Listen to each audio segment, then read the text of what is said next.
Налян Түркан мен екі қызын өзінің үйіне алып келеді. Налян балаларға: «Кәне балалар, менің бөлмемді көргілерің келе ме? Менің бөлмеме барыңдар» дейді.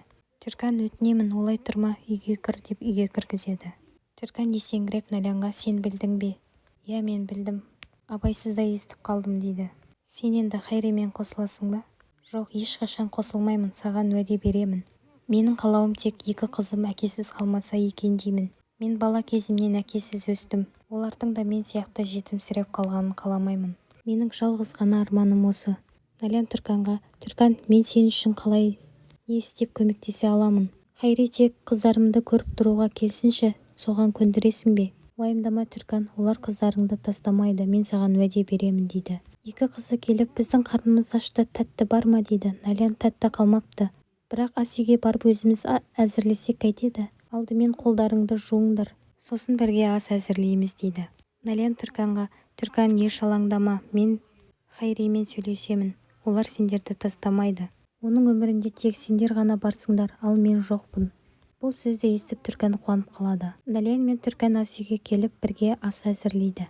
Екі қызы Налянға келіп: «Мен сабағымды оқи алмай жатырмын.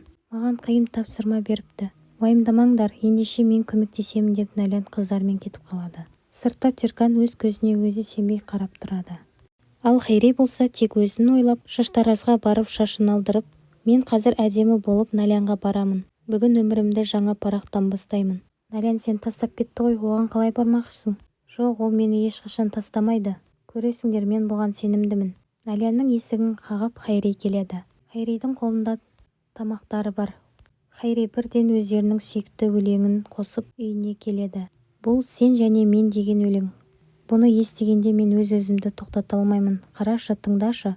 Налян: «Хайри, сен не істеп жүрсің?» десе де Хайри оны тыңдамайды. Сыртта көршілер айқайлап: «Бұл кім? Дауысын азайтыңдар» деп айқайлайды. Хайри Налянға: «Мен бүгін өмірімді жаңа парақтан бастадым. Сен отыр, мен саған қазір ас әзірлеп беремін. Еш нәрсеге алаң болма» деп Налянды отырғызып қояды. Өзі ас үйде лавашын әзірлеп жатады. Ауруханада Седатқа Джавид көкесі: «Сенің мына түріңді ешкім көрмесін. Одан да үйге қайт, бәрібір еш нәрсе істей алмайсың». Седат: «Жоқ, мен үйге қайтпаймын. Апам үшін мен еш нәрсе жасамадым. Мен қазір таза ауа жұтып келемін. Мен не істеу керек екенін білемін» деп кетіп қалады. Хайри Налянға: «Сен енді еш нәрседен алаңдама. Қасыңда мен бармын, біз бірге боламыз. Мен саған арнап өлең шумақтарын жаздым, естігің келе ме?» деп Хайри Налянның құлағына лапшасын іледі. Ал аңқау Налян болса Хайридің сөзіне сеніп, өлең сөздеріне басы кетіп отырады. Седат Налянның адресін тауып, оның үйіне қарай бара жатыр. Құлағы жоқ Налян болса Хайридің «Сүйем күйем» деген әдемі сөздеріне иланып отырғанда, есікті тоқылдатып Седат келеді. Седат айқайлап: «Налян, үйдесің бе? Есікті ашшы». Седат есіктен тың-тыңдап: «Налян осындай өлең тыңдайтын болған ба?» деп отырады. Ал Хайри болса көкпеттеніп бірден Налянға шоланып: «Ол мұнда не істеп жүр? Не бітіріп жүр? Әлде сен шақырдың ба?» «Хайри, айқайлама, мен де оның не үшін келгенін білмеймін. Бірақ сен оның көзіне көрінбейсің. Кәне тығыл» деп есікті ашады. Седат: «Не боп қалды?»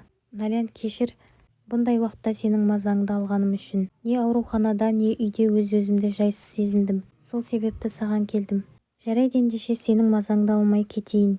Айтпақшы Налян, ертең таңертең кездессек қалай қарайсың?» Осы кезде Хайри ашуланып шықпақшы болғанда Налян оны тоқтатып: «Седат, қазір Хафиш үйде еді. Екеуміз ішіміздегіні бөлісіп сыр шертіп отырған едік. Гүлжихан ханымның жағдайы қалай?» Седат: «Әлі жақсы емес. Әлі-ақ жазылып кетеді» деп Седатты қайтарып жібереді. Сыртта көршілер көріп: «Бұл жігіт алдыңғы келген жігіттен сымбатты екен. Әйтпесе алдыңғысы төрек еді. Седат кім туралы айтып жатыр?» деп күдіктеніп қалады. Іште Хайри Налянға барынша бақырып: «Бұл оңбаған сенің үйіңде не істеп жүр? Сенің адресіңді ол қайдан біледі? Әлде сендер араласып жүрсіңдер ме? Айт, неге жауап бермейсің?»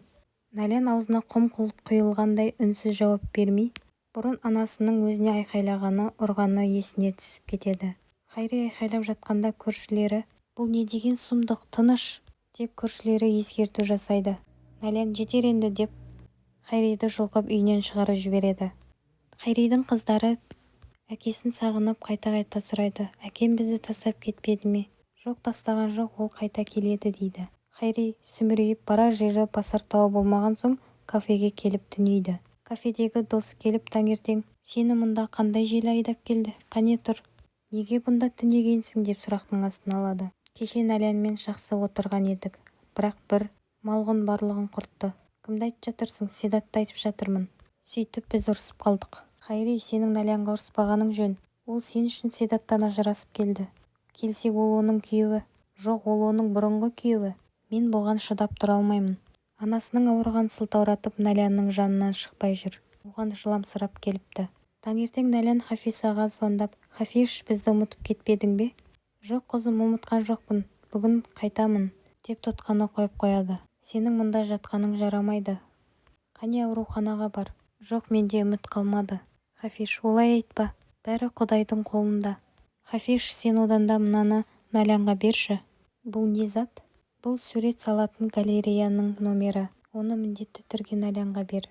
Түрканға қыздары әкем қайда дей берген кезде Түркан ашуланып, мен сонда қастарыңда жүрген адам емеспін бе? Неге қайталай бересіңдер? Әкелерің келеді дедім ғой.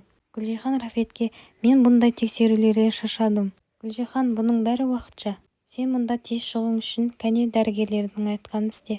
Селен, ендеше апа, мен сізбен бірге барайын, сіздің қасыңызда болайын деп Селен кетіп қалады. Рафет және оның отбасы уайымдап, егер бұл ем сәтсіз болса не істейміз? Сонда апамыздан айырылып қалып отырамыз ба?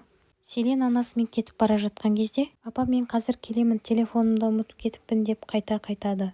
Сыртта Седаттың, анамызға бұл жөнінде айтуымыз керек. Оны білуге оның хақысы бар. Рафет Седатқа, жоқ Седат, бұны ешқашан Гүлжиханға айтпаймыз. Оны оған айтқаннан пайда жоқ деп жатқан кезде, Селен апа деп ішін ұстап жерге құлап түседі. Барлығы жүгіріп келіп, Селен, саған не болды? Дәрігерлер қайдасыңдар, тезірек мұнда келіңдер. Селен жылап, сонда апам біздің балаларымызды көрмей ме? Жоқ, олай деме Селен. Қайсың барсыңдар, тезірек келсеңдерші деп Седат жүгіріп кетеді. Селен болса, бір нәрсе дұрыс емес, менің ішім қатты ауырып тұр, бір нәрсе дұрыс емес деп қайталай береді. Селенді көтеріп алып, дәрігерлер алып кетеді.